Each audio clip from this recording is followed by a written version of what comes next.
Olá pessoal, tudo bem com vocês? Neste vídeo eu vou falar sobre o Reino do Congo e democracia. Em 1483, quando Diogo Cão, um lusitano, chega na Foz do Zaire, ele fica deslumbrado, porque ele depara com uma cidade que tinha cerca de 500 mil de habitantes, com um governo monárquico estruturado. A princípio, a relação entre os reinos foi amistosa. Porém, este contato acabou promovendo o declínio de um reino para o enriquecimento do outro. Pensando a minha, a sua, a nossa africanidade.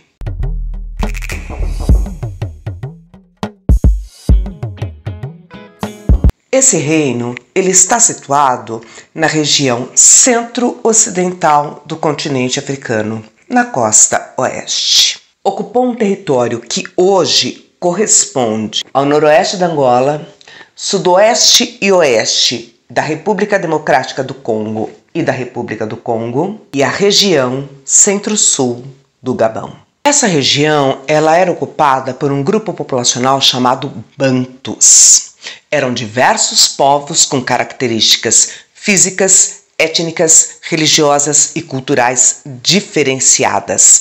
Porém, eles faziam parte do mesmo tronco linguístico, ou seja, tinham línguas semelhantes e foram trazidos em larga escala para serem escravizados aqui no território brasileiro. Eles substituíram os povos nômades que ocuparam anteriormente a região, mesmo porque eles tinham domínio do ferro e da agricultura. A história do Reino do Congo se deu entre os séculos XIV e XV da Era Cristã. São poucos os registros da história neste período para o continente africano.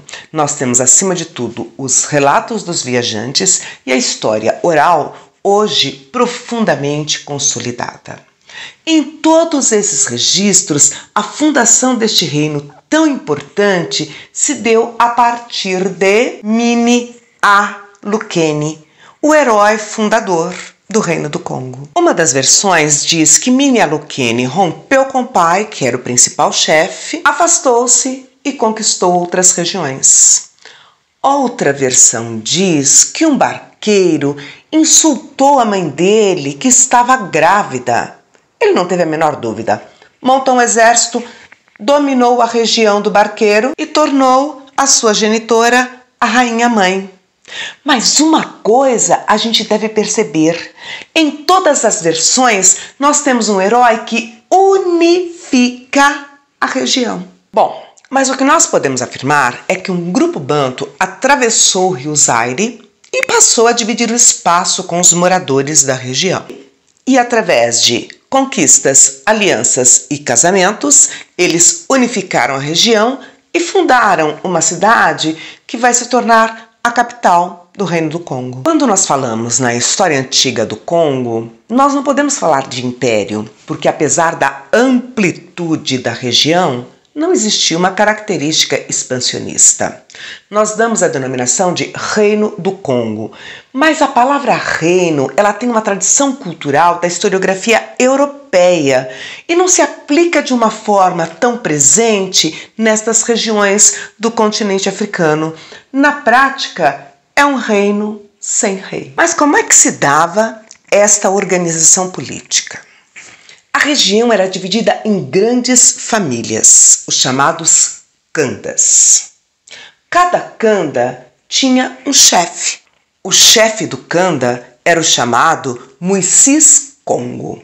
Nós temos ainda os chefes locais, que são chamados manis. E existia o Mani Congo, que é o Senhor Congo, o chefe supremo, mas a autoridade dele era limitada pelos Muicis Congo. Mibanza era a capital do reino, para onde iam todos os tributos. Os mais velhos controlavam os meios de produção e o poder político. A organização política tinha por base a organização familiar, que são chamadas linhagens. O trabalho escravo convivia com o trabalho livre. A gente não pode deixar de ressaltar que é uma escravidão completamente diferente da escravidão implantada em território brasileiro pelos portugueses. Porque, em primeiro lugar, o escravizado ele não era destituído de sua humanidade. Ele exercia a mesma função que trabalhadores livres e muitas vezes era uma escravidão temporária e as duas formas de trabalho coexistiam juntamente, o trabalho do escravizado e o trabalho livre. O pesquisador angolano Patrice Batsokama nos traz algumas curiosidades sobre o Congo. Ele diz que o Congo estava estruturado em linhagens e as autoridades eram eleitas nos bairros e municípios com autonomia financeira e integridade territorial. Havia lealdade entre os autarcas dos municípios em relação ao governador, que eram escolhidos como candidatos ao trono, mas apenas um entre eles poderia ser eleito pelo Conselho Lumbu. E é neste contexto que a gente pensa num conceito de democracia para a região. Não uma democracia que vem de fora para dentro, mas uma democracia criada e estabelecida na região e avançada, onde nós vamos ter a separação de poderes ligada à distribuição das funções sociais das linhagens.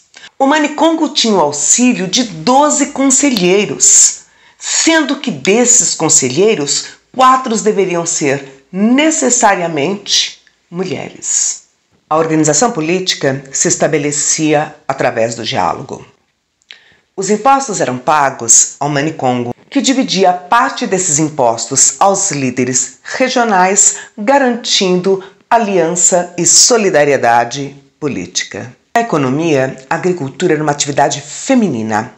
Elas produziam frutas, legumes e o sorgo. As atividades masculinas eram a criação de animais, o artesanato, a tecelagem. Eles produziam tecidos feitos com flores de ráfia, além da metalurgia. Eles conheciam técnicas apuradas de fundição do ferro. A metalurgia era uma atividade desenvolvida principalmente pelas famílias nobres, com a confecção de diversos objetos. A atividade comercial era intensa e feita em caravanas. Tanto o comércio quanto os impostos eram feitos através do escambo, ou seja, em espécie. Mas eles também tinham uma moeda, o nizimbo, que era uma conchinha que vinha de Luanda, e a exploração desta conchinha era monopólio do rei, visto como um intérprete das atividades dos ancestrais. No século XV, Portugal chega ao Reino do Congo. A princípio, como eu já havia dito, as relações são amistosas, são trocas e acordos comerciais. O Manicongo buscava vantagens comerciais e modernizar a região. Chegou a escrever inúmeras cartas ao rei de Portugal. Foi completamente ignorado. Portugal envia missionários e busca gradativamente ampliar o seu domínio sobre o reino. A presença portuguesa na região mudou completamente a estrutura econômica, social e política. Diversos conflitos foram ocorrendo. A resistência à presença portuguesa ocorria em grande parte da população congolesa. Nós vamos ter conflitos, guerras, o enfraquecimento dos chefes locais e o declínio da região. O estudo sobre o Reino do Congo nos traz a presença de um reino importante, poderoso, com um grande conhecimento tecnológico na área da metalurgia, com a implantação de um regime político democrático feito através do diálogo. Foram inúmeras as batalhas feitas para expulsar os portugueses do Congo. E um reino dividido e enfraquecido viu seu povo ser escravizado e vendido como se vende um quilo de açúcar. Até o nosso próximo vídeo.